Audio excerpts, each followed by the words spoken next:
Hey there, Drowsy Historian here. Tonight you are stepping into Woodstock 1969, along with hundreds of thousands of other hopeful idealists, all convinced that you are about to change the world with music, peace, and possibly a suspicious brownie. Before you pack your bedroll and squeeze into the world's longest traffic jam, do me one small favour. Let me know where you're listening from and what time it is there. If you prefer these stories without ads, you can join the Patreon. It's linked in the description. And if you want the ultimate immersive experience, consider using a pair of wireless earbuds. I've linked my favourite pair in the description. They're comfortable, discreet, and designed so you can wear them even while sleeping. Now, lie back, get comfortable. Let's begin. It is August 1969. And you are convinced that you're about to witness history in the making. The posters promised it. 3 days of peace and music, a grand gathering of the counterculture to prove that a new way of living is not only possible, but inevitable. The newspapers talk about Vietnam and riots, about assassinations and political collapse, but you are confident that one weekend in a cow pasture will solve all of that. You are 20 years old, and full of ideals, which is another way of saying that you have no idea what you're doing. The future looks like it will be scored by guitars and sitars, carried aloft on a haze of incense and something stronger. This is not just a concert, you tell yourself. It is a revolution. What you don't yet know is that the revolution will smell faintly of manure, unwashed armpits, and the unmistakable tang of backed-up toilets. You have been told that Woodstock will be a gathering of like-minded souls, and you imagine fields of blissful young people lounging on the grass, passing joints and acoustic guitars, all gently swaying to Joan Baez and the Grateful Dead. You imagine it as a kind of secular pilgrimage, a chance to shed the weight of your parents' world and discover a truer one. You picture clean breezes, warm sun, and strangers who will all smile at you with instant recognition. Yes, you too are part of the age of Aquarius. It never occurs to you that fields of blissful young people tend to look less like utopia and more like overcrowded refugee camps, especially once the food runs out. In your mind's eye, you will lie back in the grass and let history wash over you. In practice, you will lie in mud of an entirely different texture and smell. The advertisements call it an Aquarian exposition, a phrase so lofty it might as well have been written on stone tablets. An exposition of peace, love and music, held on a dairy farm. You do not see the contradiction, because at this moment you still believe that words mean what they say. You take the idea of peace and love at face value, imagining gentle embraces and communal meals. You have not yet considered that peace will mean shoving your way through 500,000 people to find a dry patch of ground, and love will mean a stranger accidentally rolling onto you in the night while shivering under a plastic sheet. When you buy your ticket, assuming you are among the minority who did, you believe you're paying for admission to history. In truth, you're paying for the privilege of learning what 400,000 human bladders can do to a limited number of portable toilets. For now, though, you are filled with excitement. The names on the lineup sheet sparkle with promise. The Who, Janis Joplin, Santana, Creedence Clearwater Revival, Jimi Hendrix, all lined up to play just for you, or so it seems. The idea that you may not actually hear most of them over the wind, the static, or the coughing fits of the person next to you does not occur to you. You imagine perfectly tuned sound, stars aligned in harmony, and the electric thrill of being in the presence of legends.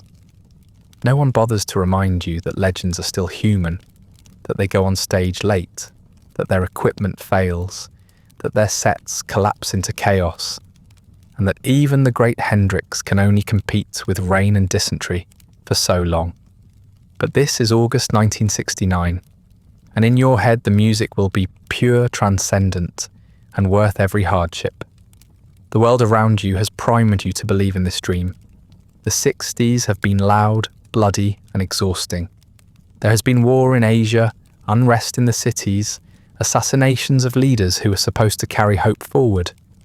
In your heart, you want to believe that the tide is about to turn, that young people can wash away all that ugliness with guitars and chanting. Woodstock feels like proof. It feels like an answer. You ignore the fact that the answer has been organised by 4 inexperienced promoters who can barely balance a budget and have just discovered that renting enough toilets for a small city costs more than they expected. You are not here for logistics. You are here for transcendence. And transcendence, it turns out, is remarkably easy to promise in print. You look at the photographs of the posters, and they seem like scripture.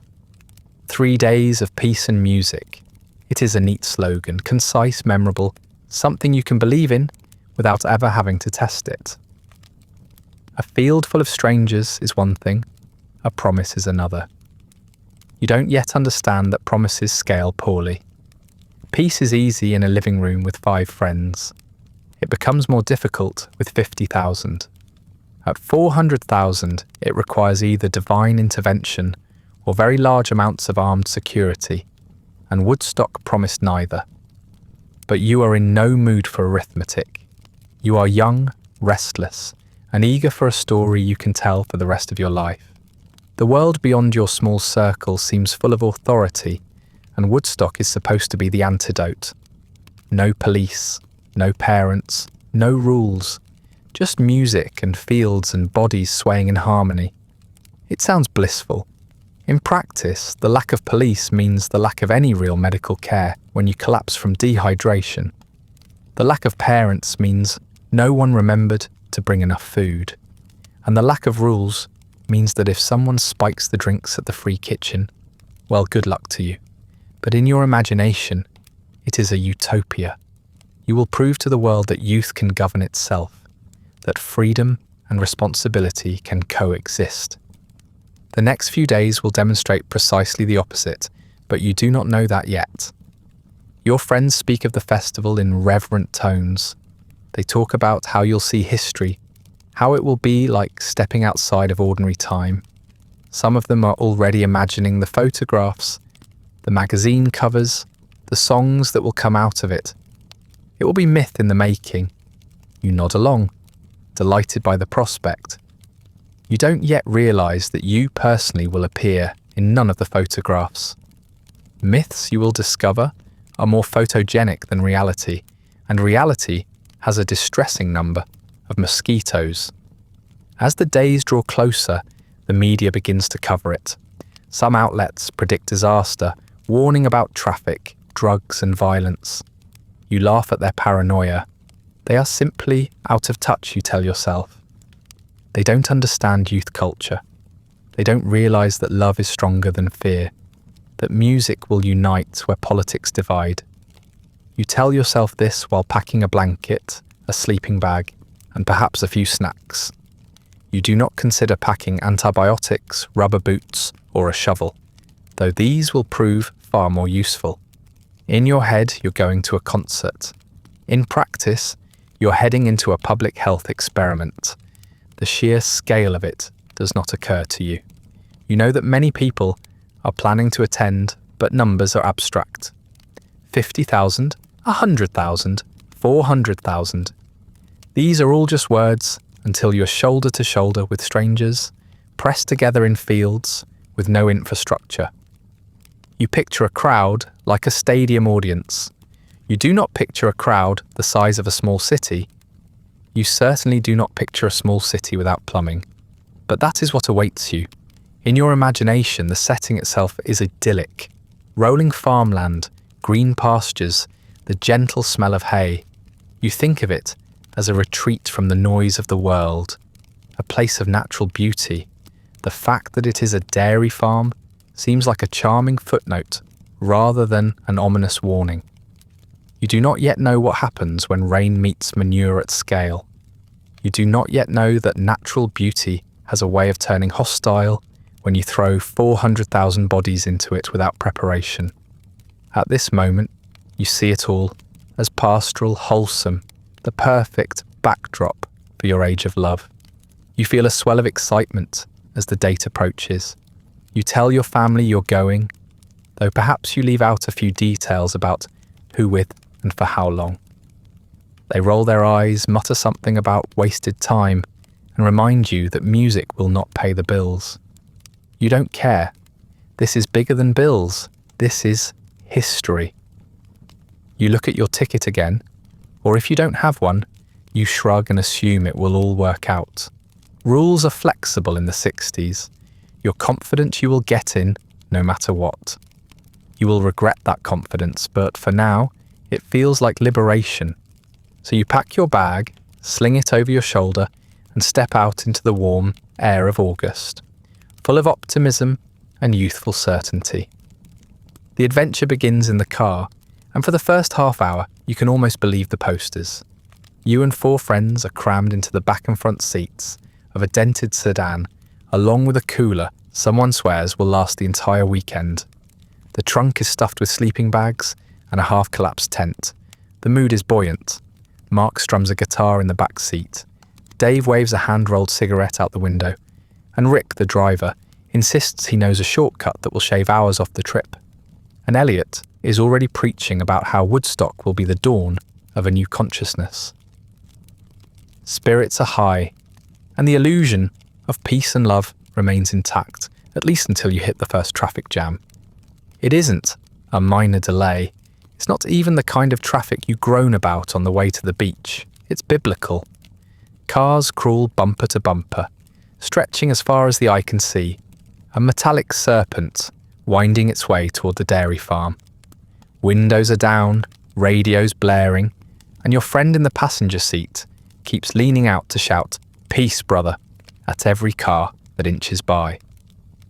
By the 5th time, the novelty wears thin. Heat builds inside the car. The cooler of sandwiches begins to sweat. You realise, with a sinking feeling, that the drive north is going to last much longer than 2 hours. Your friends handle the delay with predictable incompetence. One suggests turning around and finding a back road, though no one knows the area and the map has already been dropped somewhere under the driver's seat. Another insists you keep crawling forward because this is part of the vibe, man, as if exhaust fumes and sunstroke were necessary rites of passage. You sit wedged in the back, the smell of sweat and cigarettes mingling into a perfume you will later recognise as the true scent of Woodstock. When you finally move forward a few car lengths, everyone cheers as though you've won a victory. 5 minutes later, you're at a standstill again.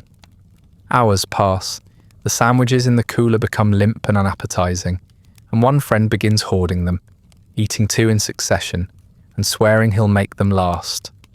Another drains half the water jug without consulting anyone else, announcing he was dying of thirst, and assuming that peace and love will somehow refill it.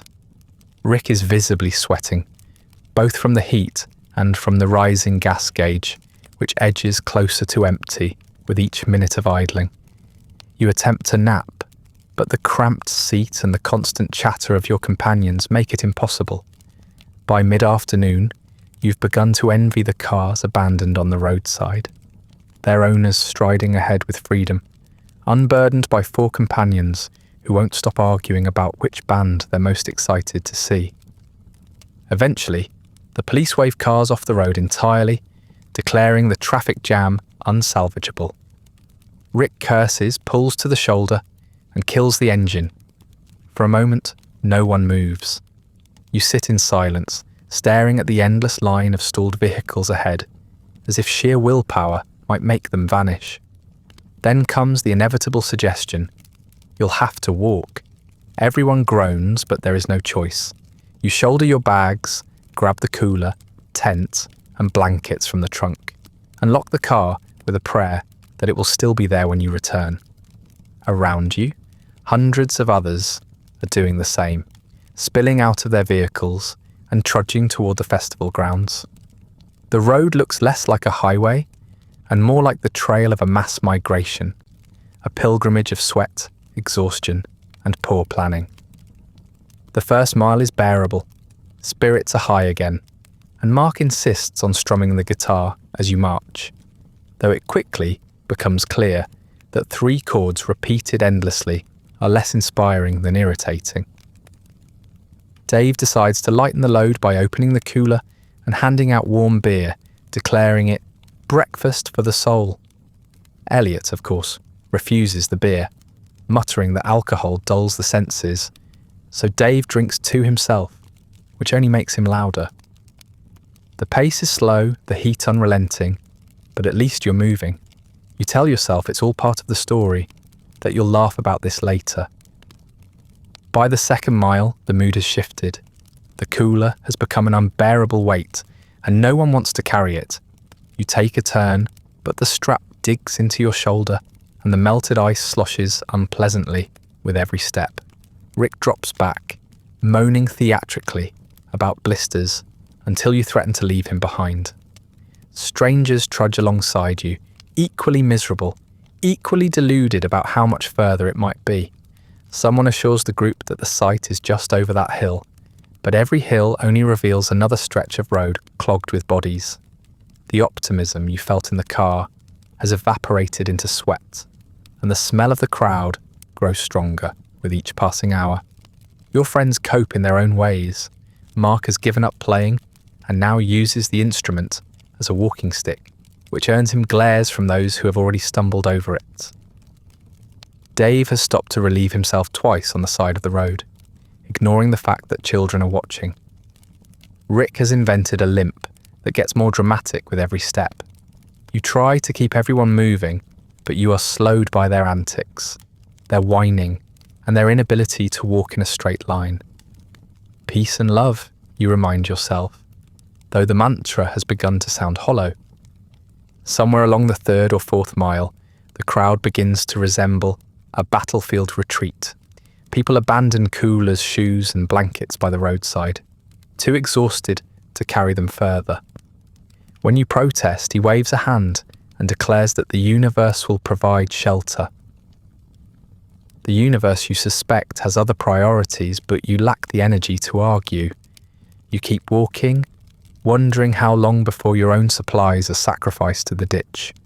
As the hours drag on, camaraderie emerges among the masses, but it is a camaraderie born of shared suffering rather than joy. Strangers pass you bread, others share water, though your friends consume more than they contribute.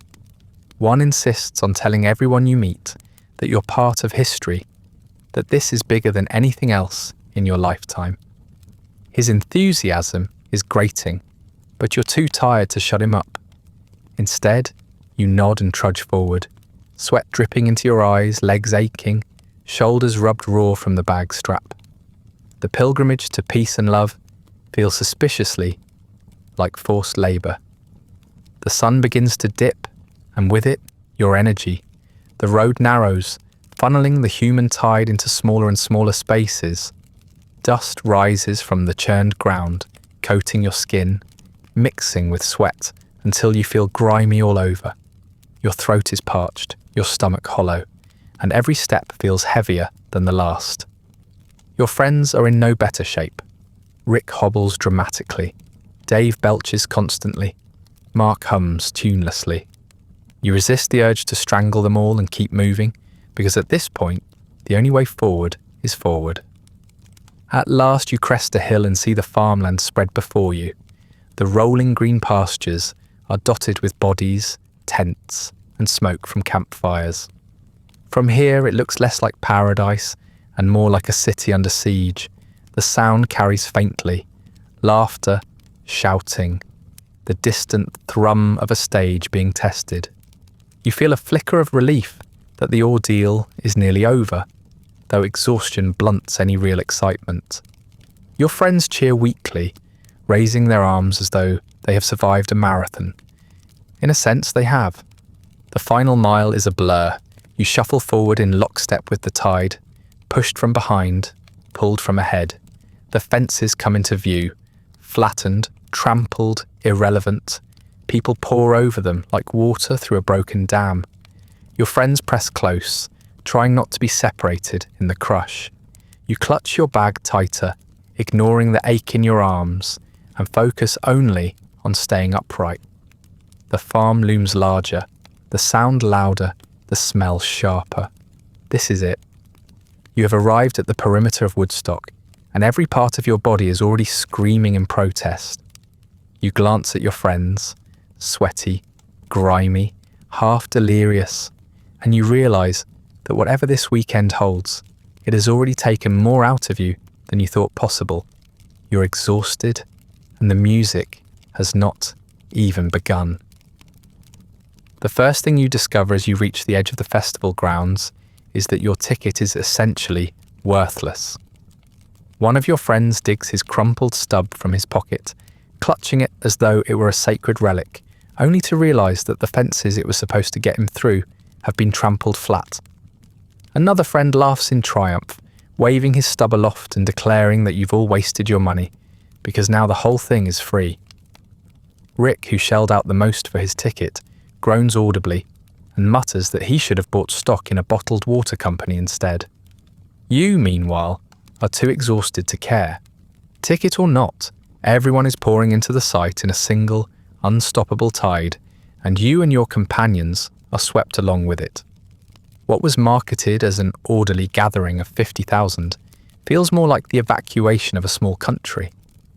You are pressed shoulder to shoulder with strangers as you squeeze through what remains of the fence line.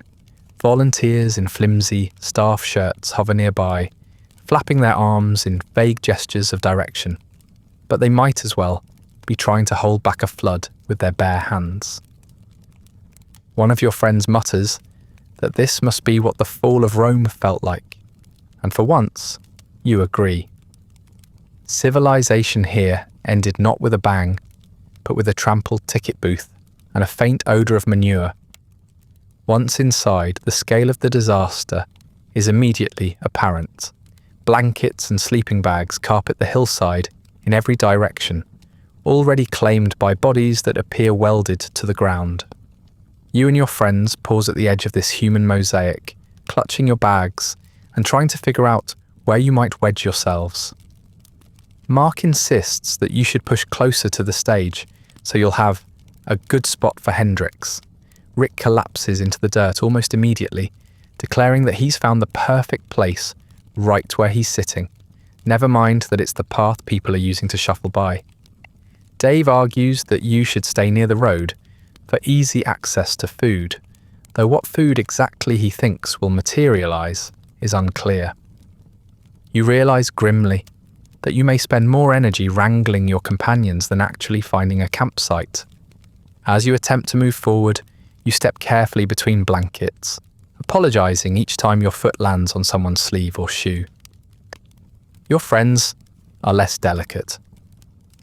Dave trips over a sleeping bag, spilling the last of the warm beer he insisted on lugging all this way onto a stranger's pillow. Mark apologises by offering to play a song, which is not well received. Rick drags his foot theatrically through someone's picnic spread, earning a chorus of curses. You feel the eyes of hundreds of people glaring at you as you shuffle awkwardly past, dragging this circus of incompetence along behind you. The vendors you pass are already in chaos. One stall is surrounded by an angry mob shouting about prices, while another has simply given up and is handing out bread in a desperate attempt to avoid being trampled. Dave makes a beeline toward the commotion, convinced he can buy food, only to return empty-handed with a slice of bread he may have stolen. He offers to share, but you eye it suspiciously, noting that it is already smeared with something unidentifiable. You decline, and he eats it anyway, smacking his lips and proclaiming it delicious.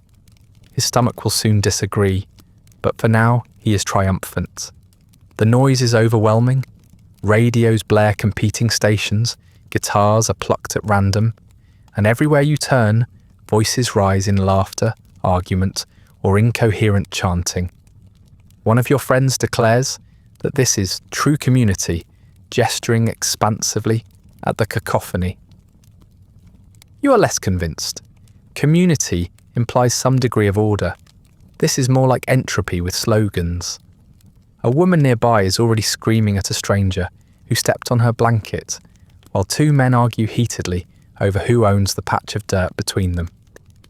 Your friends contribute to the din by arguing among themselves about whether you should set up closer to the woods or nearer the stage. You begin to wonder if you would be better off ditching them entirely, though the thought of navigating this human ocean alone is even less appealing. You finally spot what looks like a patch of grass, large enough to sit down. With a surge of hope, you rush toward it, only to discover two other groups have seen it at the same time. A shouting match erupts, accusations of cutting are flung, and eventually a compromise is reached. Everyone will simply sit there, crammed together, shoulder to shoulder. Your friends collapse gratefully, spreading their belongings without regard for where your knees are. Rick lies flat on his back, moaning in relief. Mark tunes his guitar with maddening slowness. Dave declares he's going to find more supplies, which you suspect means harassing the nearest vendor until he is thrown out. You sit cross-legged, sweat dripping down your back, and wonder if enlightenment can be achieved through claustrophobia. The longer you sit, the more apparent it becomes that order has evaporated entirely. Children dart recklessly through the crowd, their parents nowhere in sight. Strangers flop down beside you, sometimes half on top of you, without so much as a glance. Your bag becomes a communal pillow. Your blanket is suddenly shared with a stranger who has decided to nap across it. You protest weakly, but your friends hush you, declaring that this is what freedom looks like. Freedom, apparently, involves being smothered by other people's sweat. From where you sit, you can just make out the stage in the distance, dwarfed by the human sea between you and it. One friend insists that this is still a prime location, though you know you won't be able to hear much beyond the person coughing 2 feet away.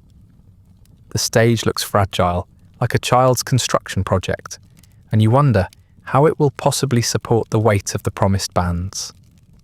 Your friends chatter excitedly about who they want to see first, ignoring the fact that the crowd is growing denser by the minute. Already, your knees press against someone else's back, your elbow digs into your friend's ribs, and your bag is being used as a footrest by a stranger who doesn't even acknowledge you. The illusion of personal space has vanished completely. One friend leans against your shoulder, too tired to hold himself upright. Another sprawls across your legs, claiming he's just resting for a second, though he clearly intends to sleep there. You find yourself sandwiched between strangers and companions alike, pinned in place by sheer human mass. You shift uncomfortably, but there is nowhere to go. The hillside has become a single breathing organism, every individual welded to the next. You remind yourself that this was supposed to be a festival of peace and love, though at the moment it feels more like a refugee camp with guitars. As the sun dips lower, the heat gives way to a damp chill, and your friends begin to mutter about setting up camp. The problem, of course, is where. Every inch of ground is occupied, and any attempt to spread out a blanket only results in someone tripping over it. You suggest looking further up the hill, but Rick refuses to move. Mark argues that you'll miss the best sound if you stray too far. Dave has not returned, leaving you with one less opinion, but also one less pair of hands. You sigh, push yourself upright, and scan the horizon, desperate for even a small patch of dirt to call your own. The moment you and your friends attempt to establish camp, you realise the word itself has lost all meaning. Camping implies at least a sliver of privacy, a perimeter, or even the faintest sense of territory. Here, none of that exists. The hillside is a tapestry of bodies, blankets, and discarded gear. You cannot move 5 feet without stepping on someone's arm or brushing against a stranger's legs. Still, your group clings to the fantasy that with enough determination, you can carve out a little patch of utopia. Elliot insists on erecting the tent. He drags the collapsed poles from his bag and begins snapping them together with the confidence of a man who has never once set up a tent. The ground is unforgiving, trampled into a hardened crust by thousands of feet, and each attempt to drive in a stake bends the metal instead of securing it. You and another friend hold the canvas upright while he fumbles with the poles, and the entire structure immediately collapses sideways onto a stranger's blanket. The stranger curses. Your friend shrugs and mutters something about negative vibes. The tent is tried again, fails again, and is finally left, leaning awkwardly, half standing like a wilted flower. Elliot declares victory, and everyone else pretends not to notice that it will collapse the first time anyone sneezes near it. Meanwhile, another friend has unrolled his sleeping bag directly onto the ground without even checking for mud. Within minutes, it is soaked through, a sodden sack of regret that he will still attempt to crawl into later. Mark, who contributed nothing to the tent fiasco, plops himself down cross-legged and begins strumming loudly, drowning out your increasingly desperate suggestions about finding a better spot. The remaining friend declares that this is perfect, that sharing space is what it's all about, and stretches out across half of your blanket as though it belonged to him. You're left standing, holding your bag, staring down at this shambles, and wondering whether friendship is really worth the price of pneumonia. As the sun dips below the horizon, the chill sets in. The daytime heat vanishes, replaced by a damp cold that seeps into your bones. You crawl into your own sleeping bag, but it is already clammy from the moisture in the air. Your friends pile close, more for survival than affection. Though Rick hogs most of the blanket you try to spread between you. Another insists on using your bag as a pillow, pressing his head into your ribs while declaring that you should be honoured to share. You grit your teeth and remain still, convinced that moving would only invite more chaos. Around you, the camp becomes a symphony of discomfort. Fires spark to life in small circles, smoke drifting through the air and stinging your eyes. Strangers stumble constantly across your space, stepping on feet and tripping over bags. A woman to your left berates her boyfriend for losing the matches, while a man behind you begins a drunken monologue about cosmic energy that lasts nearly half an hour. One of your friends tries to join in, nodding along sagely as though they are solving the mysteries of the universe, though in reality they are just agreeing about how cold their feet are. Sleep proves impossible. Mark plays until his fingers blister, only stopping when the strings finally snap. Another friend snores like a congested lawnmower, jolting awake periodically to mutter about his ruined spine before falling back asleep on your arm. Rick shifts constantly, pulling more fabric onto himself until you're left with nothing but a corner. You attempt to reclaim it once, only to be met with a sleepy growl and a tighter grip. You surrender, resigning yourself to the cold, while silently plotting his slow demise. The night grows darker, wetter, and louder. Shouts rise from across the field, mingled with coughing, retching, and bursts of laughter. At one point, rain drizzles briefly, sending water pooling into your half-collapsed tent, which immediately collapses completely onto Elliot.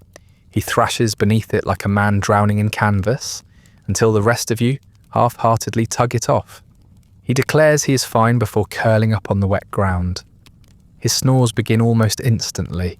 Hours stretch endlessly. Your muscles ache from sitting upright, half pinned between your friends and strangers. Each attempt to shift position results in someone groaning or muttering for you to hold still. The cold settles deeper, gnawing into your bones. You are acutely aware of every damp seam in your clothes, every ache in your joints, every foul smell drifting through the air. At one point, you close your eyes and pray for unconsciousness, only to be jolted awake by Dave stumbling back from who knows where and collapsing directly across your legs. His breath reeks of smoke and stale bread. He calls it freedom. You call it suffocation. Eventually, the blackness begins to lift. The horizon brightens with the faintest trace of grey, and you realise you've survived. Though survived feels like too strong a word. You uncurl your legs and straighten your spine with a groan. Your body stiff and your clothes damp. Your friends stir around you, their faces pale and hair matted. Rick blinks blearily, still clutching the stolen fabric. Mark snores softly, hugging his broken instruments like a lover. Elliot lies in a shallow puddle, muttering incoherently in his sleep. Together, you look less like revolutionaries and more like the survivors of a botched expedition. Then the light spreads further, and the true state of your surroundings becomes clear. The hillside is a disaster. Blankets are stained and wrinkled, bottles and wrappers litter the ground, and everywhere you look bodies sprawl in tangled heaps. Smoke hangs in the air, mingled with the acrid stench of sweat and damp clothing. Patches of earth are churned into mud, sticky and dark, already clinging to everything it touches. A few people stumble upright, groaning, clutching their heads, as though they've awoken in the ruins of a battle. You stare at the scene in silence, knowing instinctively that this is only the beginning. The sun has risen, and Woodstock is already filthy. It's in this moment you realise that the real headliner of Woodstock has already taken the stage: the smell. It creeps across the hillside like a malevolent fog, thick and undeniable. At first you think it is the combined odour of 500,000 unwashed bodies, but soon you realise there is something sharper, more acrid, more primal in it. It is the smell of human waste on a scale you have never encountered before, and it is only going to get worse. Someone in your group, usually the most optimistic, announces that he needs to use the bathroom. This sparks laughter from another, who gestures vaguely toward the horizon and says, "Good luck with that." Still, curiosity, or necessity, wins, and you all decide to investigate. You gather your things reluctantly, leaving behind the collapsed tent and sodden blankets, and follow the trickle of bleary-eyed festival goers heading in the same direction. It feels like joining a funeral procession, except the deceased is your dignity. The bathrooms turn out to be little more than wooden stools arranged in long rows, perched precariously over hastily dug pits. You had imagined at least something resembling order, lines of clean facilities, perhaps with attendants. Instead, you are greeted by rickety wooden boxes that already look strained under the weight of their task. Each one leans at an alarming angle, as though a single gust of wind might topple it completely. Flies buzz thickly in the air, ecstatic at their good fortune. Your stomach churns as the scent intensifies, and one of your friends pinches his nose theatrically, muttering, "So this is civilization." The queues are monstrous. Hundreds of people snake their way toward the stalls, clutching themselves in discomfort, shifting from foot to foot. Some stand grimly, resigned to the ordeal. Others pace and curse, calculating whether it would be faster to wander into the woods and risk poison ivy. One of your friends joins the line optimistically, insisting it will move quickly. The rest of you look at the crowd and do the math. 500,000 people, maybe a few hundred stalls, and each one already on the brink of collapse. The equation ends in disaster. Time passes slowly in the queue. Conversations spark up between strangers, mostly complaints about the smell, the weight, and the questionable engineering of the stalls. A man in front of you mutters that ancient Rome had better sanitation, and you find yourself agreeing. At least the Romans understood that running water was essential. Woodstock's organisers apparently believed that good intentions could absorb waste as efficiently as soil. Mark strums nervously to pass the time, which only succeeds in irritating the people around you. Someone further back shouts for him to shut up, and for once you agree with the heckler. Eventually you get close enough to see the interior of a stall as its door swings open. What you glimpse cannot be unseen. The pit below is already overflowing, a bubbling stew of human misery that has begun to seep into the ground. The boards creak ominously with every step of the poor soul inside, and when he stumbles out, pale and sweating, the line collectively recoils from the wafting odour. One of your friends makes a gagging noise and declares he'll take his chances with the bushes. Another insists on waiting, too stubborn to give up his hard-earned place in line. You stand frozen, torn between solidarity and survival. While you debate, one of the stalls collapses entirely, its wooden supports giving way with a sickening crack. The unfortunate occupant tumbles into the pit, screaming in horror as onlookers scatter in all directions. Volunteers rush forward to help, though their efforts are half-hearted and involve little more than shouting and gagging from a distance. The crowd groans in unison. Some laugh hysterically, and you feel your stomach lurch violently. Your optimistic friend, the one still in line, mutters that he has changed his mind. Together, you retreat, abandoning the attempt to use a toilet in the conventional sense. You decide to try the woods, as so many others have, but you quickly discover that thousands before you have had the same idea.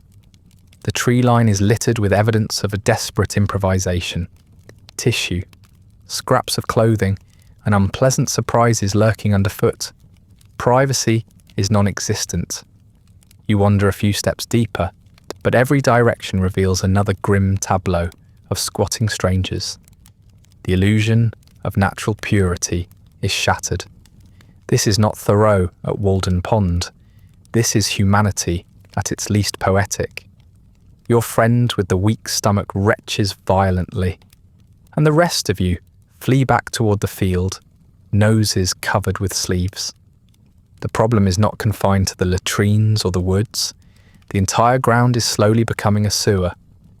With so many people relieving themselves wherever possible, the soil is saturated, and every step squelches unpleasantly. Water sources are compromised as waste seeps into the groundwater. You overhear someone warning not to drink from the communal taps, claiming they are already contaminated. One of your friends laughs nervously and insists it's just a rumour, but none of you are willing to test it. The jug you carried in the car is now priceless, though nearly empty. You sip sparingly, knowing that thirst will soon be competing with sanitation for your most pressing concern. The smell is inescapable.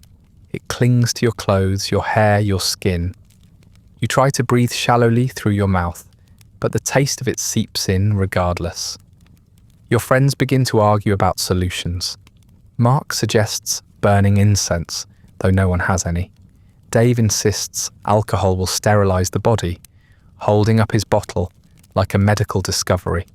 Elliot shrugs and mutters that nature will take care of it.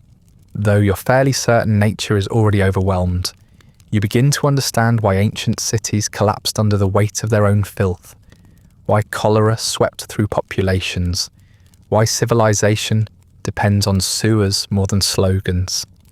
Everywhere you look, the evidence mounts. Lines grow longer, tempers shorter. People squat openly behind bushes, behind cars, even behind blankets strung between poles. Children cry, mothers scold, fathers curse. Volunteers walk past helplessly, shaking their heads.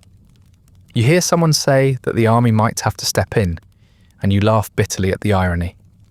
The festival meant to embody freedom, and rebellion may soon require military intervention, just to manage its waste. It is not peace and love. It is trench warfare without the guns.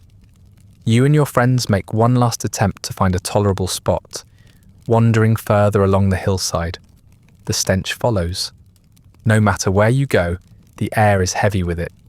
It has seeped into the mud, into the streams, into every fibre of fabric and blade of grass.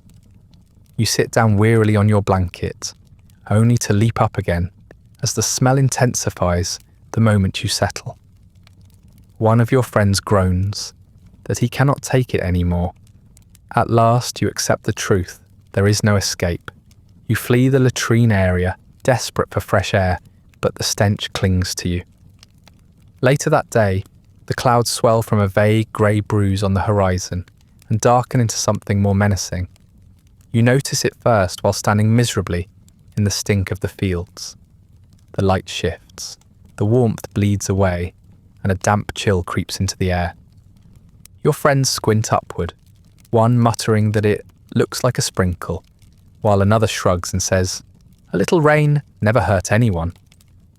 You know enough to dread what comes next, though not nearly enough to imagine the full scope of it. The first drops fall lightly, almost teasingly, dotting the blankets and darkening patches of soil. Some festival goers cheer, lifting their arms skyward as though this is divine intervention, the cleansing water of the Aquarian age. Dave immediately opens his mouth to catch the drops, announcing loudly that nature has provided. Within minutes, his enthusiasm curdles into sputtering as the drizzle thickens into a proper downpour. It does not stop at refreshing, it barrels straight into punishing. Sheets of water lash down across the hillside, pounding blankets, soaking clothes, and hammering the flimsy tents that had been struggling to remain upright, even in calm weather. Your group scrambles back toward your campsite, though calling it that feels generous. The half-collapsed tent surrenders immediately, sagging into a puddle, its canvas slapping into the mud with a sound, like a drowning animal. Elliot stares mournfully for a moment before shrugging and declaring that tents were never necessary anyway. Mark has covered his instrument with his jacket, though the jacket is already dripping, and water seeps inside regardless. Rick curls deeper into the one fabric he managed to hoard during the night, shielding himself like a miser clutching gold. Dave, meanwhile, slips spectacularly on the churned ground and lands on his back with a wet splat, sending mud spraying over all of you. His laughter echoes in the storm, a manic declaration that he is one with the earth now. You are less convinced. Within half an hour, the hillside ceases to resemble a field at all. It is a churning brown mire, each footstep sinking ankle-deep into the sucking muck. Blankets are swallowed whole, sleeping bags vanish and shoes are yanked from feet, claimed by the greedy soil. You try to retrieve one of your own bags, tugging desperately, but the mud refuses to release it. Finally, you give up, watching it sink like a shipwreck. Around you, the crowd reacts in predictable ways. Some curse and wail, staring helplessly at their ruined possessions. Others decide to lean into the chaos, stripping off their clothes and hurling themselves into the muck as if it were a spa treatment. Naked bodies slip and slide across the hillside, smearing themselves with mud and calling it liberation. One of your friends cheers them on, claiming this is proof that the human race has returned to its natural state. You stare at him, soaked to the bone, mud oozing between your toes, and wonder how your natural state ended up involving trench foot. The mud quickly proves more powerful than any attempt at dignity. You attempt to walk carefully, but your feet are sucked into the muck, pulling you off balance. Each step requires enormous effort, and still you stumble, spraying yourself and your companions with filth. Mark howls in agony as his precious instrument slips from his grasp and lands face first in the mire. He retrieves it, caked and dripping, and hugs it to his chest like a fallen comrade. Elliot falls flat on his stomach and slides several feet down the slope, emerging coated head to toe like some swamp creature. Instead of despairing, he laughs deliriously, spreading his arms and declaring himself reborn. You briefly consider leaving him there. The downpour shows no mercy. The ground is churned to sludge, and the water does not drain away, but lingers, pooling in depressions until they resemble shallow lakes. You and your friends huddle together in the least saturated spot you can find, though within minutes, it too becomes a puddle. Rick refuses to surrender his sodden prize, clutching it even as it drags in the mud. When you attempt to tug a corner for yourself, he snarls like a starving dog. You release it, deciding hypothermia is preferable to fighting over a wet rag. Meanwhile, Dave has begun rubbing mud across his chest like war paint, announcing loudly that he is undergoing a spiritual baptism. A crowd nearby cheers him on, mistaking idiocy for transcendence. Your clothes cling to your skin, heavy with water and grime. Every attempt to shift position releases another cold trickle down your spine. Your hair hangs limp and plastered across your face. The mud is everywhere, under your nails, squishing between your toes, creeping into places you would rather not name. You try to brush it away, but it only smears further. One friend suggests stripping naked like the others, insisting that clothes are the real burden. You refuse less out of modesty and more because the thought of peeling off wet fabric in front of thousands of strangers feels like surrender. Besides, you know the mud would cling to bare skin just as eagerly. As night creeps in, the situation worsens. Fires sputter and die under the rain, leaving groups huddled in darkness, shivering. Voices rise in chants and laughter, a desperate attempt to pretend the misery is joy. Your friends try to join in. Mark strums his ruined instrument, producing a sound like a drowning cat. Elliot declares himself officially renouncing bourgeois shelter and embraces the puddle he is sitting in. Dave passes around a mud-smeared bottle, insisting that alcohol will keep the soul warm. You decline, already nauseous from the stench of wet earth and humanity. By midnight, the hillside has become a vision from Dante. Naked bodies slip past you, covered in filth, their laughter sounding increasingly hysterical. Blankets float like abandoned rafts. The stench of waste mingles with the damp, creating an atmosphere thick enough to taste. You curl inward, hugging your knees, teeth chattering. Your friends press close, their bodies radiating as much cold as heat. Rick mutters incoherently, clutching his sodden rag. Mark hums tunelessly, refusing to accept that his instrument is dead. Elliot snores loudly in his puddle, bubbles rising each time he exhales. Dave is passed out face down, half submerged, looking disturbingly content. You lose track of time. The rain never fully stops, only shifts between heavy and heavier. Your body aches from shivering, your skin crawls with grit, and your stomach turns at the thought of how much filth has seeped into the water around you. You consider crawling under what remains of the collapsed tent, but it has already been claimed by strangers, their limbs sticking out like driftwood. There is nowhere to go, nothing to do, only endure. At some point in the early hours, you give up the fight entirely. You slip, crash into the mud, and lie there face first, too tired to rise. The filth presses against your cheeks, seeping into your hair, your clothes, your pores. You hear laughter nearby, people cheering the mud baptism, and you find yourself laughing too, though the sound is half mad. You know you will never get clean again. Not truly. The mud has claimed you, body and soul. By the time the rain finally begins to ease, the hillside is less a campsite than a swamp. You peel yourself up from the mud, dripping, shivering, and unsure whether your clothes are still attached to your skin or have fused permanently with the filth. Your friends stagger around you, equally plastered in muck, some laughing, some cursing, all of you unrecognizable as the hopeful pilgrims who set off only a day ago. Fires sputter back to life here and there, sending greasy smoke curling into the damp air, and the crowd moves sluggishly, as though the mud has seeped into their very bones. It is in this state, soaked, filthy, and already half-starved, that your stomach finally reminds you of a more basic truth. You have not eaten anything resembling a meal since before you abandoned the car. A night of rain and mud might be survivable with strength, but strength requires calories, and calories have become as rare as dry clothing. The growls in your belly grow louder, echoed by the groans of your friends, and soon the entire group lurches upright with the same unspoken goal. Food must be found. The vendors who once promised hot dogs, hamburgers, and lemonade are either empty, overwhelmed or missing entirely. The cheerful kiosks that dotted the hillside have been transformed into scenes of despair surrounded by gaunt queues of half-starved pilgrims.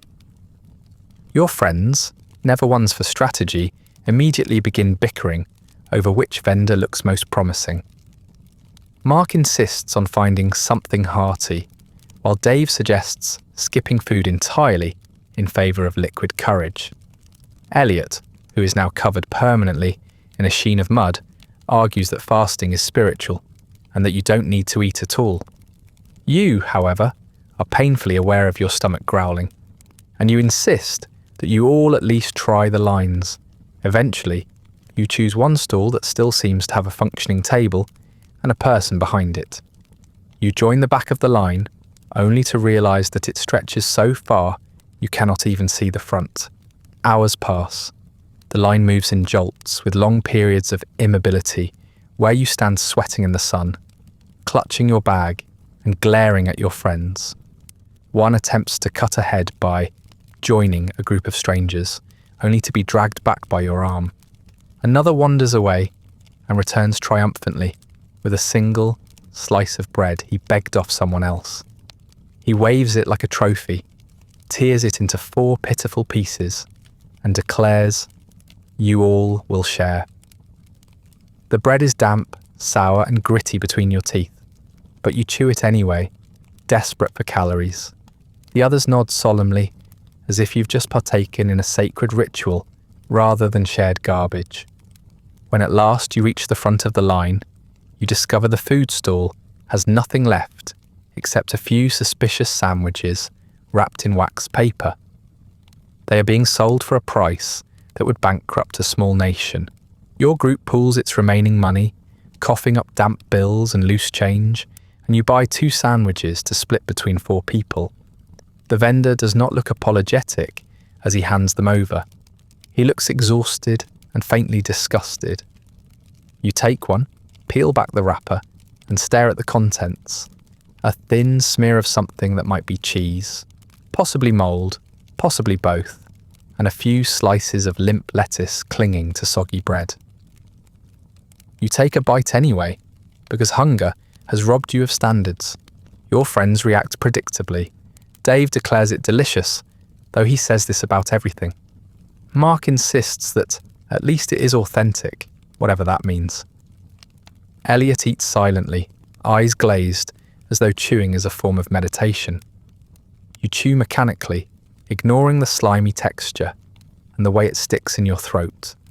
You tell yourself that sustenance is sustenance, even as your stomach clenches in protest. Around you, desperation escalates. People raid abandoned coolers, scrape scraps from the ground, and barter cigarettes for apples. A group nearby stirs a communal pot over a makeshift fire, and the smell of lentils and onions drifts your way. You wander closer, curiosity piqued, only to recoil at the sight of bare hands stirring the mixture, the same hands that have clearly been nowhere near soap for days. Still, your friends are enchanted. They sidle up to the circle, offer a few cigarettes, and receive bowls of steaming mush in return. You watch in horror as they dig in enthusiastically, ignoring the grit, the stray hairs, and the occasional crunch that suggests the pot is more diverse than advertised. They urge you to try it, but you decline, muttering something about cholera. Your refusal earns you mockery. One friend laughs that you're too uptight. Another insists that Woodstock is about sharing everything, including germs. You remain firm, though secretly you know you'll cave once hunger becomes unbearable. The bowls are emptied quickly, and your friends stagger back to your patch of mud, belching contentedly. Within an hour, 2 of them are clutching their stomachs, faces pale. Mark moans that the universe is punishing him, while Elliot declares it was worth it for the spiritual bonding. You say nothing, but inwardly congratulate yourself for abstaining.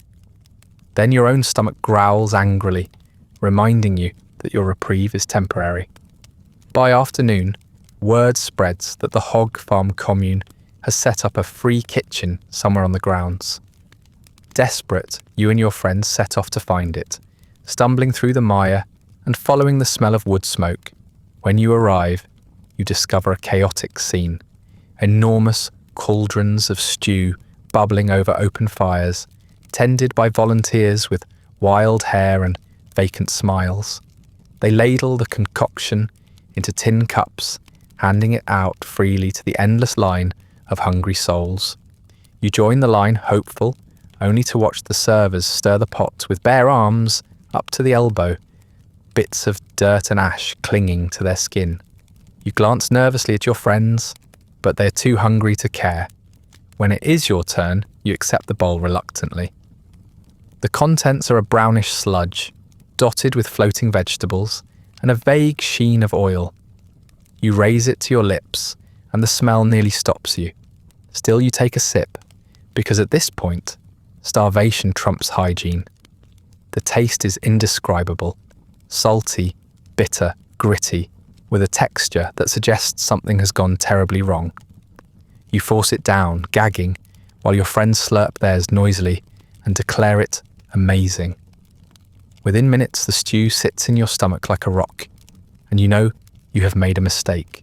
Lines stretch endlessly, vendors bark angrily at crowds, and everywhere you look, people are eating food that looks like it should have been buried rather than served. Some meals are more psychedelic than the drugs, their mouldy bread and questionable cheese sending people staggering off with glassy eyes and pale faces. Dave insists it is all part of the experience, clutching his stomach and laughing weakly. Mark lies flat on the ground, moaning that he can hear colours. Elliot meditates cross-legged, though his face is twisted in agony. You curl into yourself, praying that your digestive system will forgive you. The stew settles in your gut like cement, twisting and gurgling with every step you take. Around you, your friends groan and clutch their bellies, cursing the free kitchen even as they stagger onward. You would like to lie down and surrender, but there is no room to collapse without landing on someone else's blanket or lap. Hunger may have been sated for now, but another problem rises to the surface. There are simply too many people. 500,000 bodies pressing into one another, each one sweating, smoking, shouting and stumbling. The food was a torment, yes, but the crowd itself is the real test. What had been marketed as a communal gathering feels more like the aftermath of an ecological disaster. The land can no longer cope with the sheer number of bodies pressing down upon it. Grass is a distant memory, trampled into oblivion beneath hundreds of thousands of bare feet, muddy boots, and collapsing blankets. The field has become a single organism, sweaty, oozing, and uncontrollable, stretching from one end of the hillside to the other. Wherever you try to move, the crowd closes in, swallowing you and your friends whole. Every attempt at walking is a gauntlet. You're constantly bumped, jostled, and stepped on.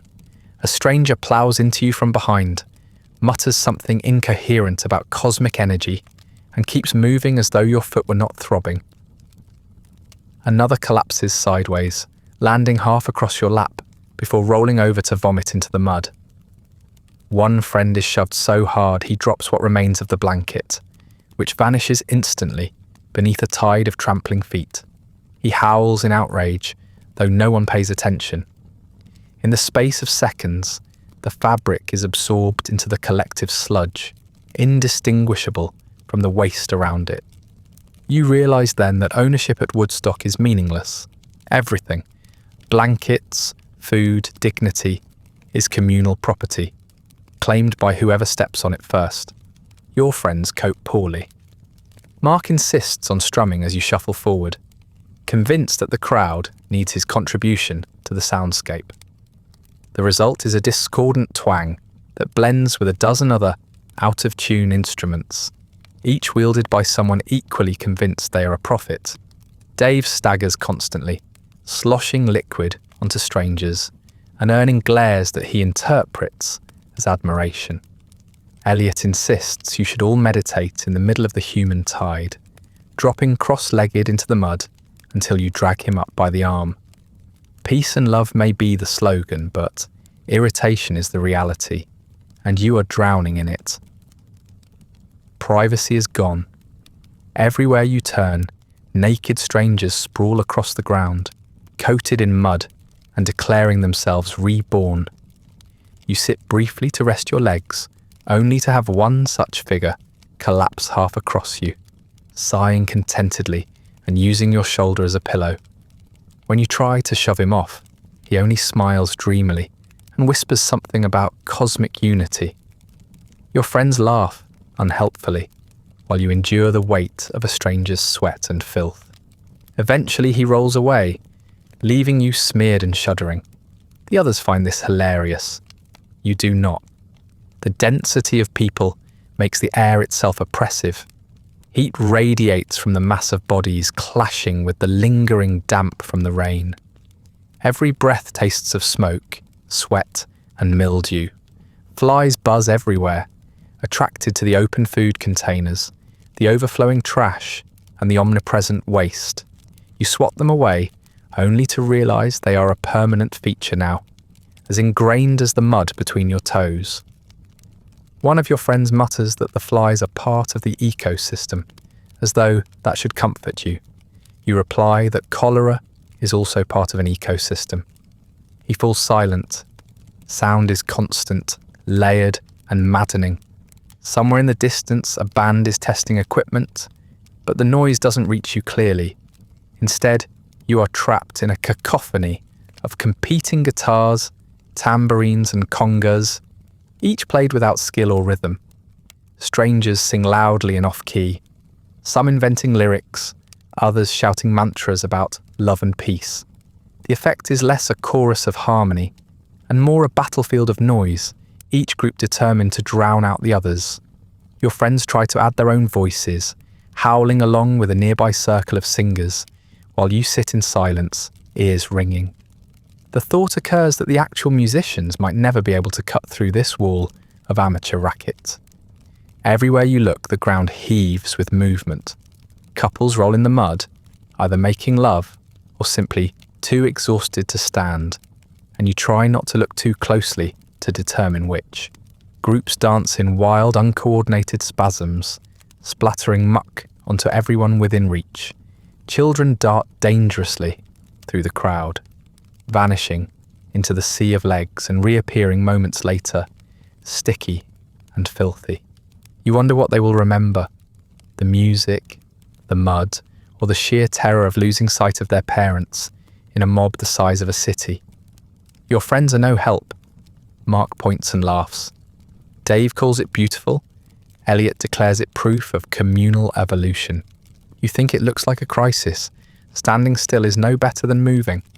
Each time you try to rest, the crowd surges, pressing against you until you're crushed between strangers. Someone's elbow digs into your ribs. Another's knee smacks your shin. You stumble forward, nearly falling, only to be caught not by a friend, but by another stranger, who pats your head like a child, before wandering off. You try to laugh at the absurdity, but the sound dies in your throat, as another wave of bodies presses past. You are trapped in a current you cannot control, pulled in directions you did not choose. At one point, your group is nearly separated. Dave veers off toward a vendor, Mark wanders toward a circle of dancers, and Elliot sits stubbornly in the mud, refusing to move. You grab them all, one by one, dragging them back together, swearing under your breath. They grumble and protest, but you know that being split apart would mean disaster. Alone, you would vanish into the human sea, indistinguishable from any other mud-caked body. You cling to one another, not out of affection, but out of necessity, a lifeboat of incompetence in an ocean of chaos. The ground itself feels alive. Each step squishes underfoot, releasing new bursts of foul odour. Your shoes are long gone, swallowed by the mud, and now every step presses your bare feet into a mixture you would rather not identify. The press of humanity grinds down your nerves. Conversations bleed together, shouted slogans and delirious laughter blending into a single oppressive drone. A stranger begins reciting poetry in your ear. Uninvited, his words slurred and incomprehensible. Another thrusts a joint toward you, which you refuse. And he glares at you, as though you've rejected enlightenment itself. Your friends, of course, accept eagerly, coughing and wheezing before collapsing into giggles. You are left to shepherd them again, weaving through the mass of bodies while they stumble and cling to each other for balance. By late afternoon, the crowd has reached critical mass. The hillside is a solid sheet of humanity, each body pressed against the next, each face glazed with exhaustion, drugs or both. There is no such thing as personal space. Every inch of ground is occupied. When you sit, you're sitting on someone else's blanket. When you lie back, someone else's elbow rests against your chest. When you breathe the exhalations of dozens of strangers. The idea that this is paradise is laughable. It is less a festival than an experiment in how many people can be crammed into one space before the land gives up entirely. Your friends remain oblivious. Dave collapses into the mud beside you, muttering that he has never felt so connected to the earth. Elliot announces proudly that he has achieved inner peace, though his eyes are glassy and unfocused. You sit hunched among them, staring out at the endless sea of humanity, and wonder whether you will survive another hour of this, let alone another 2 days. And yet, despite everything, the stench, the mud, the constant harassment, you feel yourself pulled forward. Somewhere ahead, beyond this wall of bodies, lies the stage. You cannot see it, you cannot hear it, but you know it is there, waiting. Your friends agree eagerly, insisting that the music will make it all worthwhile, that Hendrix or The Who or Janis Joplin will redeem the filth. You are less convinced, but the only alternative is to remain crushed in place until the crowd swallows you entirely. You push forward, shoulder to shoulder with your companions, into the teeming sea of bodies, clinging to the faint hope that the music might be worth it. The first problem you notice is the sound system, from where you and your friends sit, or rather, from where you're crammed between thousands of other damp bodies. The stage looks less like the centerpiece of a legendary concert and more like a children's science project teetering under the weight of borrowed amplifiers. The wind blows across the hillside, carrying the music in strange bursts.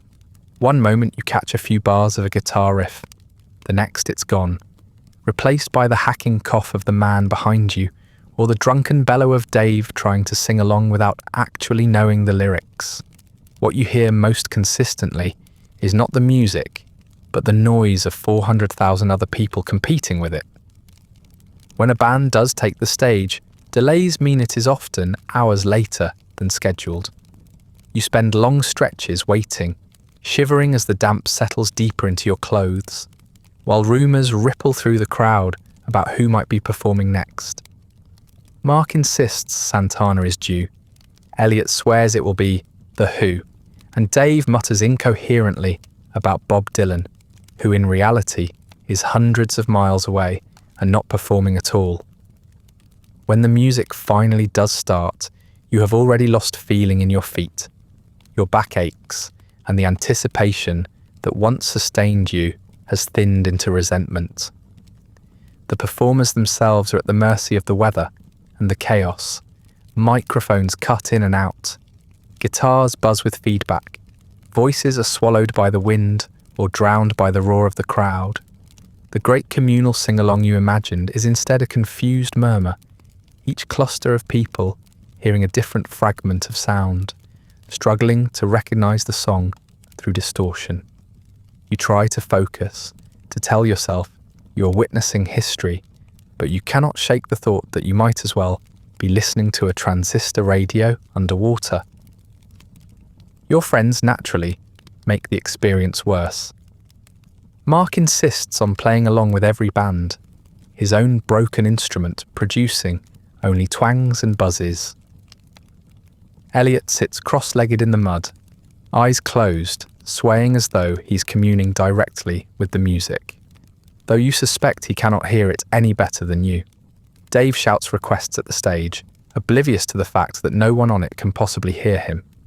Each time the sound cuts out, he bellows, "Turn it up," as though volume were the issue rather than basic physics. You wonder whether friendship was a mistake. The crowd's reaction is equally strange. When the music falters, people don't groan in disappointment. They cheer louder, as if noise alone could conjure sound from the speakers. When a band finally manages to make it through a full song, the hillside erupts as though salvation has arrived. Even though most people could not actually hear half the lyrics, strangers clasp hands, sway, and declare it the most beautiful experience of their lives.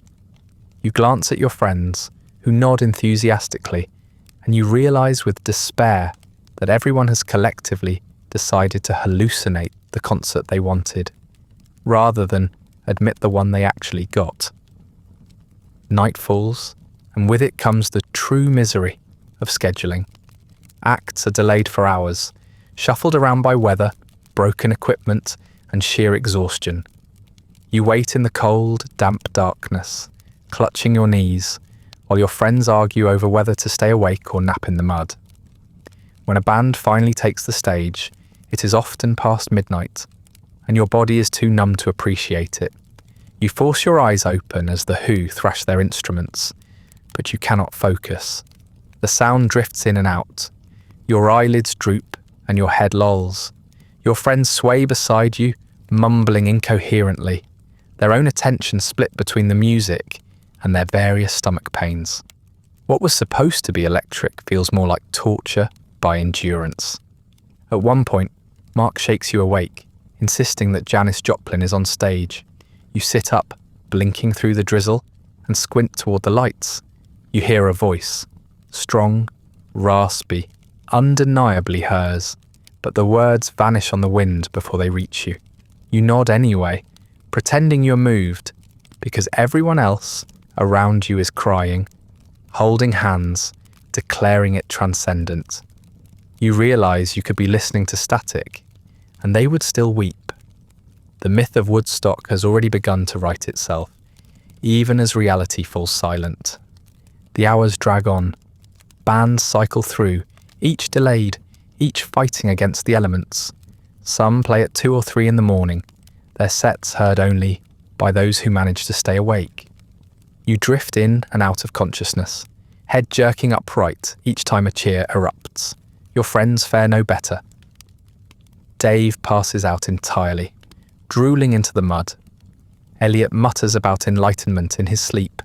You sit shivering, your body aching, your mind dull. The music that was supposed to save you has dissolved into background noise against the louder rhythm of misery. By the time the third day drags itself onto the horizon, the festival is no longer pretending to function as an event. The first day brought chaos, the second mud, the nights brought exhaustion, but now the cracks widen into full collapse. Everything has run out.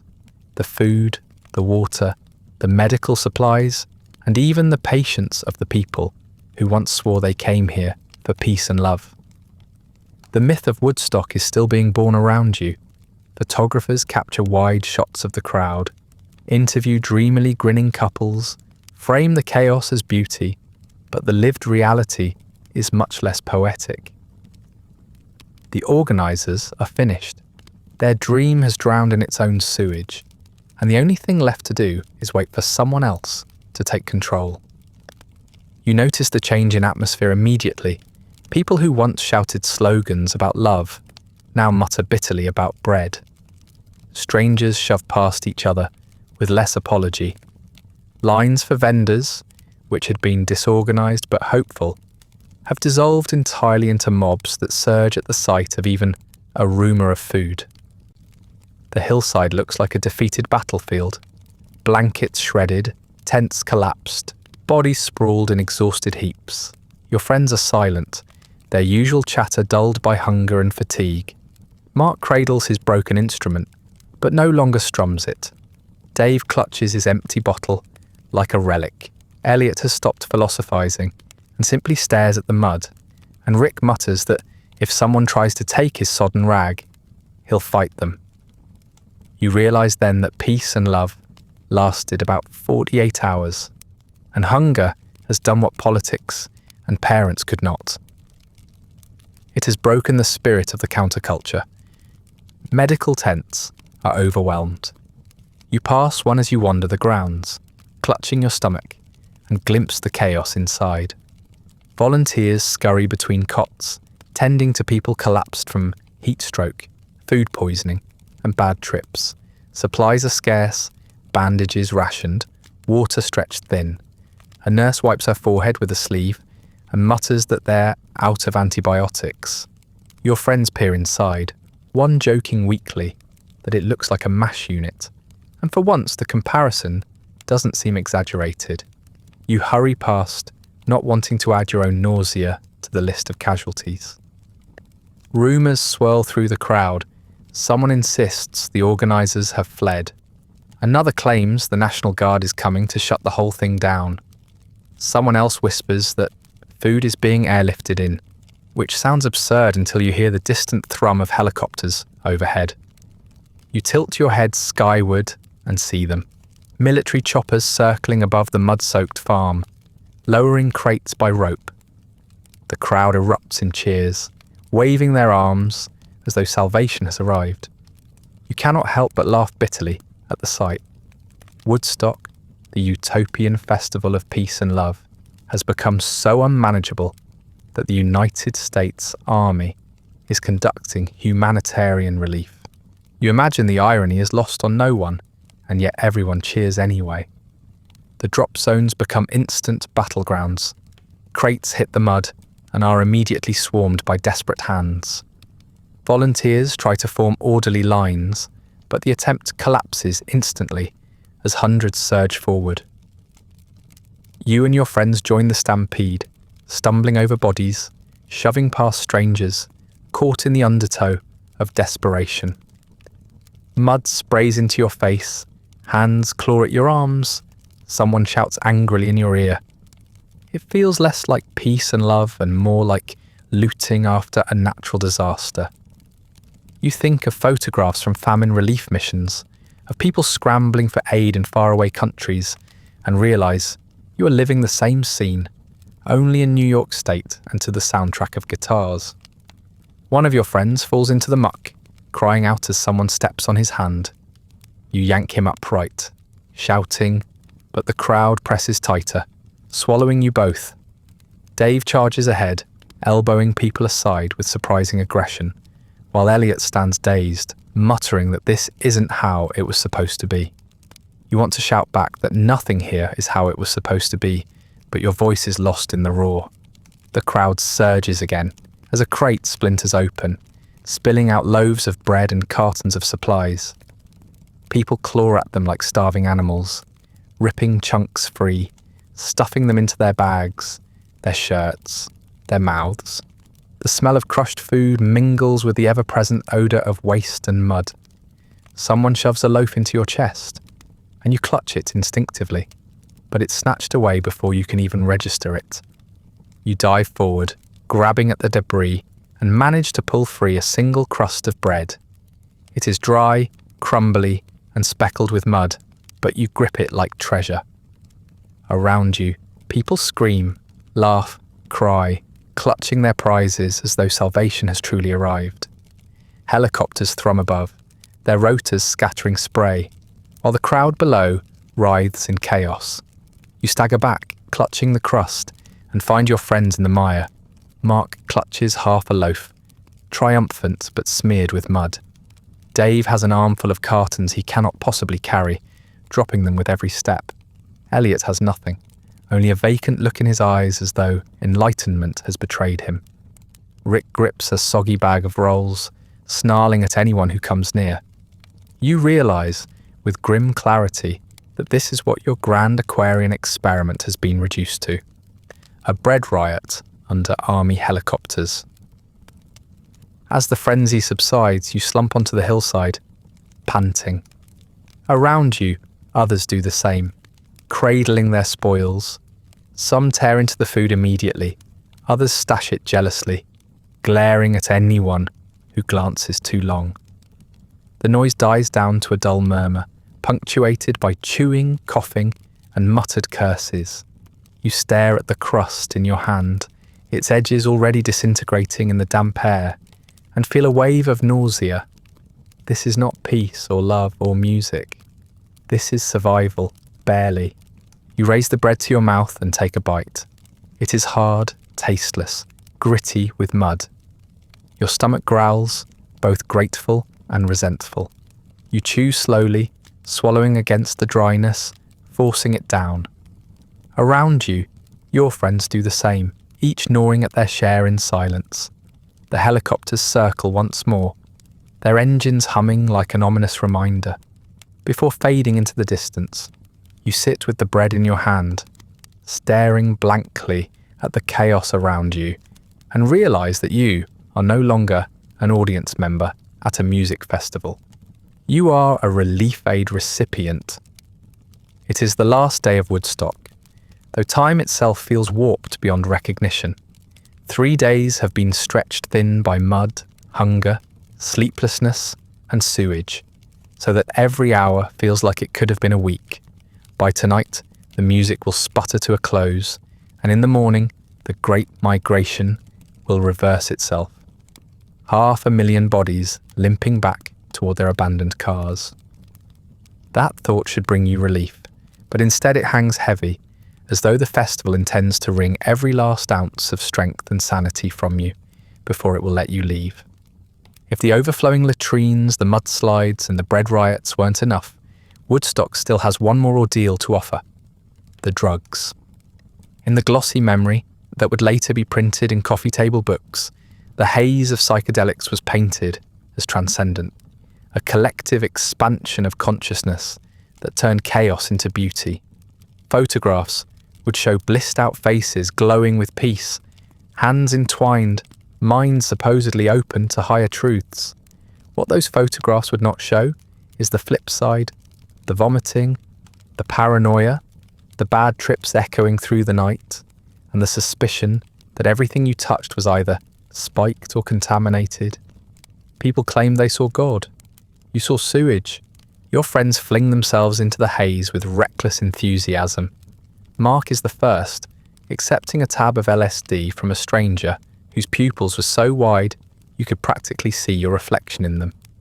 He declared it was the only way to really feel the music. Within an hour, he is crouched in the mud, stroking his broken guitar as though it were a living creature. He whispers lullabies to it, insisting it is frightened by the storm clouds. When you point out that it is still just a piece of wood and strings, he hisses that you don't understand its soul.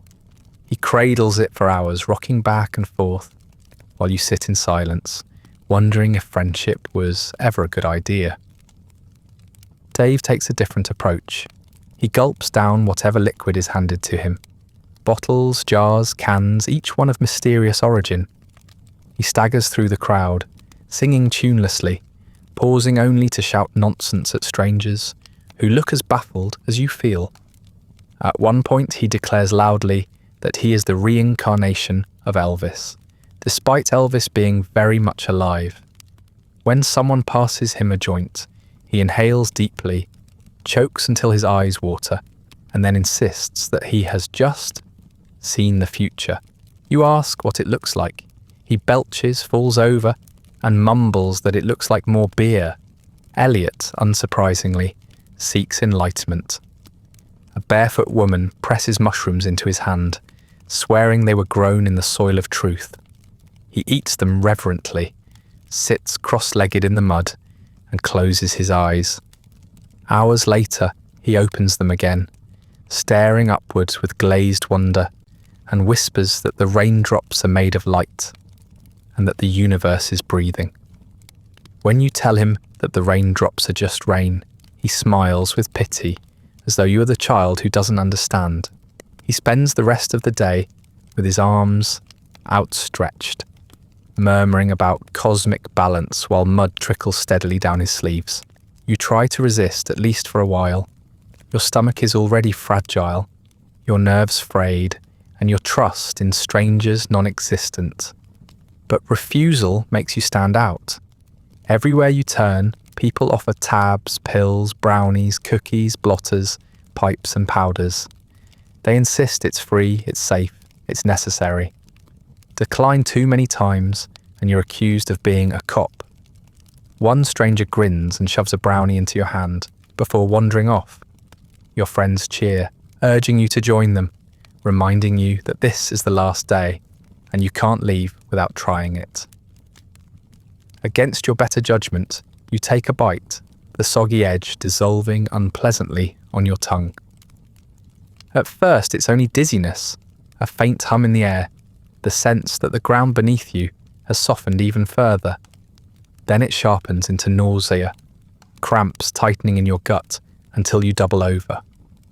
Your friends clap you on the back, laughing, calling it a purge, a cleansing of the body before transcendence. You assure them through clenched teeth that it feels more like poisoning. They nod knowingly, as though this is the exact point where enlightenment begins. You vomit into the mud while they smile approvingly, mistaking agony for awakening. Around you the bad trips multiply. A girl shrieks that her hands are melting, clawing at her own skin.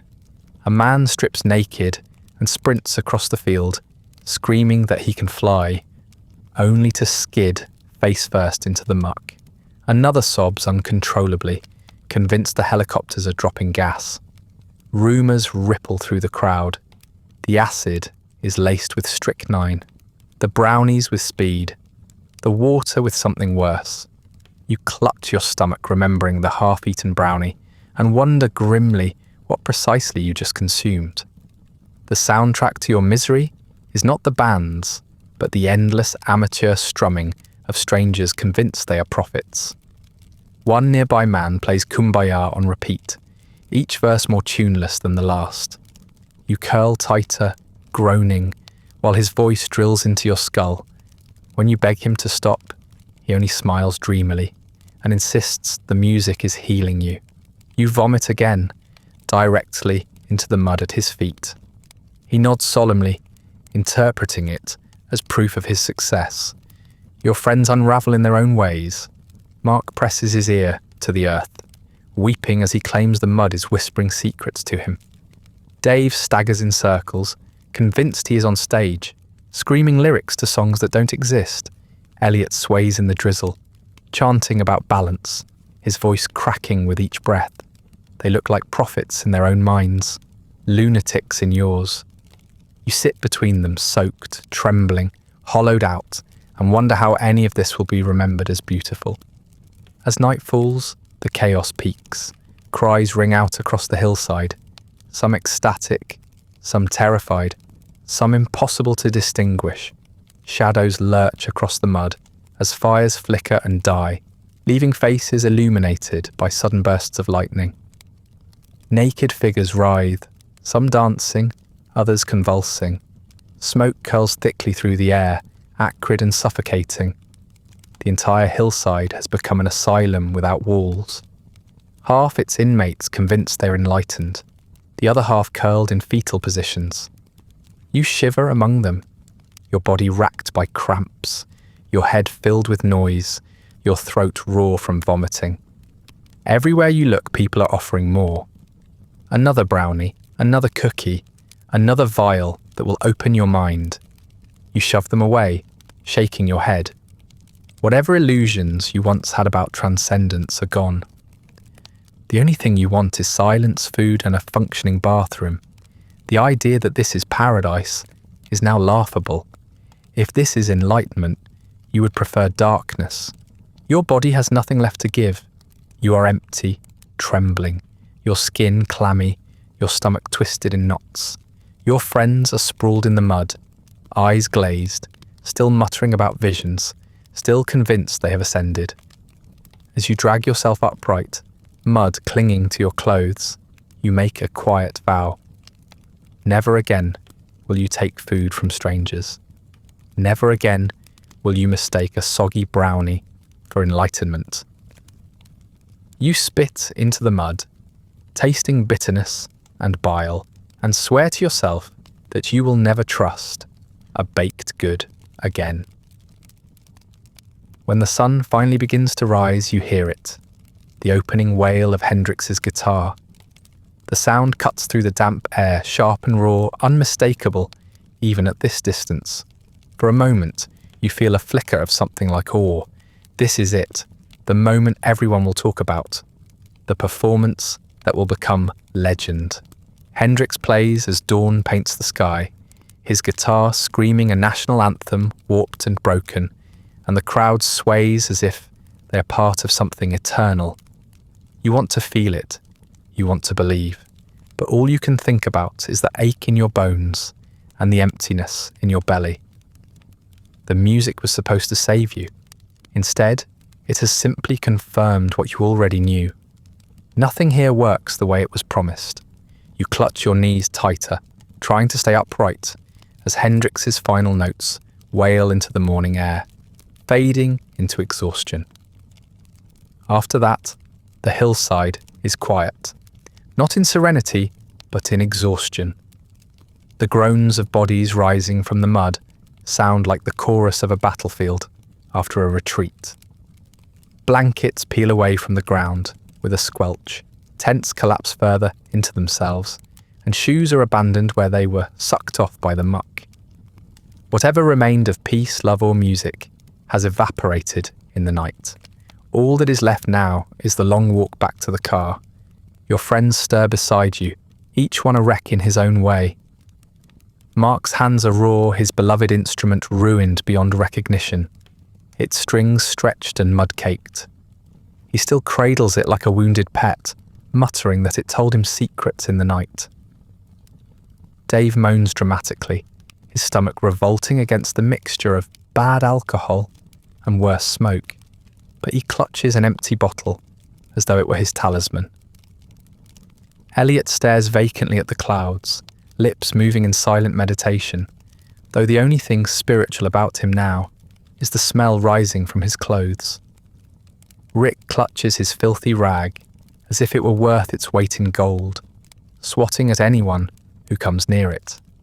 You take in the sight of your companions, each broken in their own ridiculous way, and realise that these are the people you will have to shepherd out of hell. The exodus begins slowly. At first, people mill around, rubbing their eyes, staring dazedly at the wreckage. Then, one by one, they begin to move toward the roads, dragging their bags, their blankets, or nothing at all. Soon it becomes a tide, 500,000 strong, all trudging in the same direction, their faces pale, their bodies coated in the grime of 3 days without sanitation. You and your friends join the flow reluctantly, each step peeling your feet out of the sticky muck with a wet sound that makes your stomach churn. The hillside recedes behind you, a battlefield abandoned. The walk is worse than the arrival. On the way in, you had at least carried hope. Now you carry nothing but exhaustion. Roads are jammed again, cars parked in endless rows along the shoulders, some already stripped of mirrors or tyres, others still intact, but looking as though they've been sitting there for years instead of days. People limp past with shoes held in their hands, their blistered feet bare against the gravel.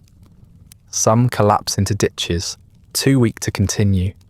A few try to hitch rides, their thumbs extended in silent pleas to cars that will never come. You trudge onward, your friends trailing like a pack of wounded animals. Mark stumbles repeatedly, slowed by the dead weight of his instrument. You tell him to leave it, but he snarls, hugging it tighter, insisting that it is part of him now. Dave falls behind, groaning about dehydration, begging for someone to carry him, until you grab him by the elbow and drag him forward through sheer fury. Elliot wanders off the road once, announcing he has found a new path of enlightenment, only for you to yank him back before he disappears into the trees. Rick mutters constantly about how everyone wants to steal his precious fabric, glaring at strangers with wild suspicion. You march in silence, jaw clenched, focusing only on putting one foot in front of the other. The smell is unbearable. Mud clings to every step. carrying with it the stench of waste, rotting food, and smoke. Your clothes are stiff with filth. Your skin crawls with grit, and the air is thick with the sour odour of unwashed bodies.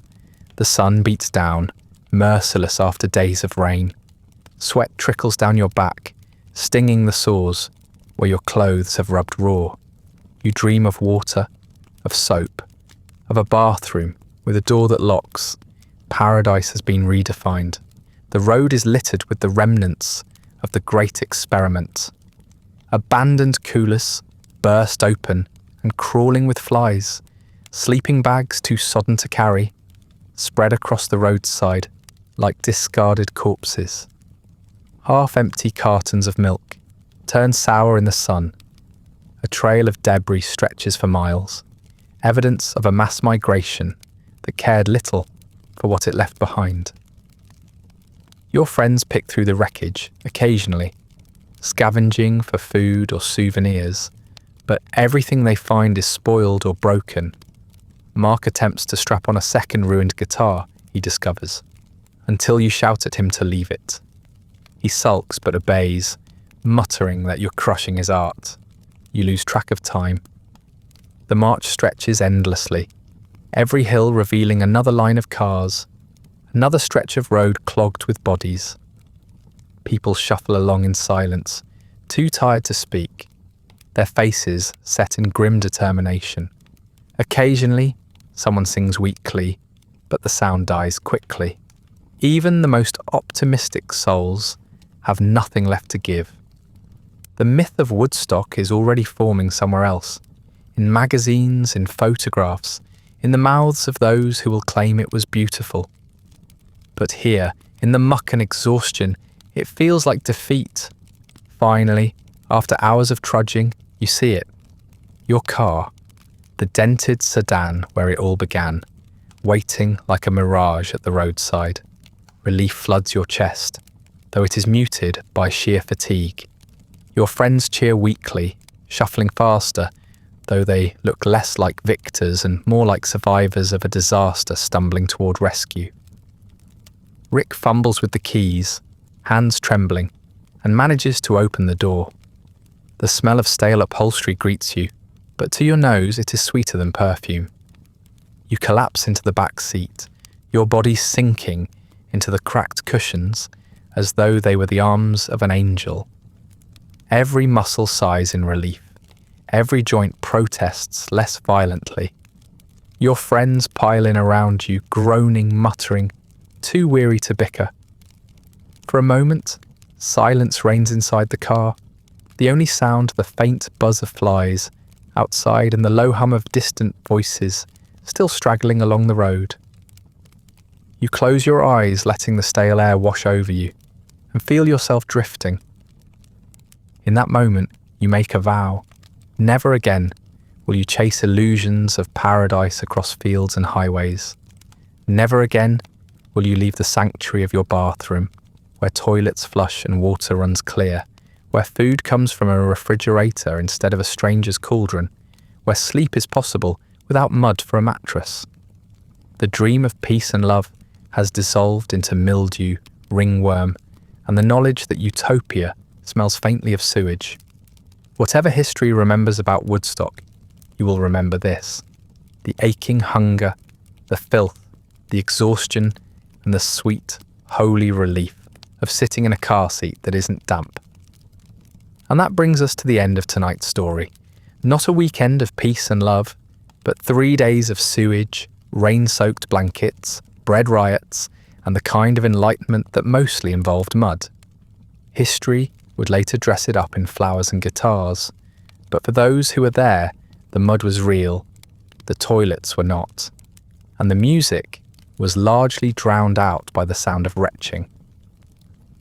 Feel free to like, subscribe, or leave a comment with another forgotten corner of history you'd like explored next. If you'd like early access to more of these quiet descents into forgotten history, ad-free audio of the episodes, or just want to support the show, there's a link to the Patreon in the description. If you're listening on a podcast app, a rating or review helps more people find their way. to these stories. And special thanks to the supporters who make this show possible, including our chroniclers, Andrew S. and Rich Davis. Sleep well.